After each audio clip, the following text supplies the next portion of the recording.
तो एक केस था, शायद उदयपुर का केस था, आई थिंक, पता नहीं कहाँ, शायद उदयपुर का था। केस बताता हूँ आपको क्या हुआ है। 3-4 लड़कियां, उनकी मम्मी की तबीयत खराब हो गई थी, उनको हॉस्पिटल में डाला। हॉस्पिटल वालों ने पहले तो चेकअप किया, चेकअप करने के बाद बताया कि भैया आपकी मम्मी को कोरोना है, कोरोना पॉजिटिव है, आप जाओ, आप वैक्सीन खरीद के लेके आओ।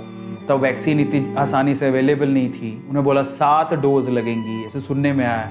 फिर 7 डोज, उन्होंने 1 लाख रुपए की 7 डोज खरीदी है और लाके भी दी, बोले कि लगाओ। समझ रहे हो, बाहर से खरीदी, लाके दी, बोले लगाओ। वो डॉक्टर कहते रहे कि हम लगा भी रहे हैं। और रात तक मम्मी की तबीयत ठीक भी थी, लेकिन जैसे वो सुबह आए, दोपहर तक मिलने नहीं दिया। फिर उसके बाद बोलते हैं आपकी मम्मी की डेथ हो गई है। And they were like crying.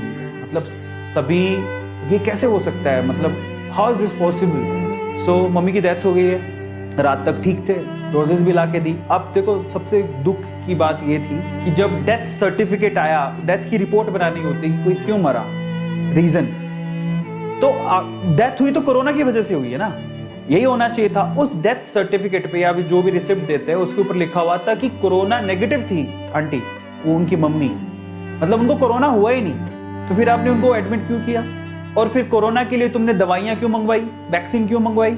और उन्होंने फिर वहां पर वो हॉस्पिटल के सामने बैठ गए। बहुत ज्यादा हो हल्ला हुआ इस चीज पे। तो बड़ा दुख की बात है कि ऐसी सिचुएशन में जहाँ पे लोग मर रहे हैं, लोगों को आपकी हेल्प की जरूरत है, वहां पे हम लोग फायदा उठा रहे हैं। Very bad. तो बहुत दुख की बात है यार। लोग बहुत भरोसा करते हैं डॉक्टर पे, डरते भी हैं बट भरोसा भी करते हैं, क्योंकि आप उनकी जान बचा सकते हो। जब कोई बीमार होता है तो आपको लोग भगवान का दर्जा भी दे देते हैं कि प्लीज बचा लो, और अगर बचा लेते हो आप तो आपको भगवान मानने लगते हैं। मैं आपसे कहूंगा कि लोगों की नजरों में भगवान बनना, राक्षस नहीं।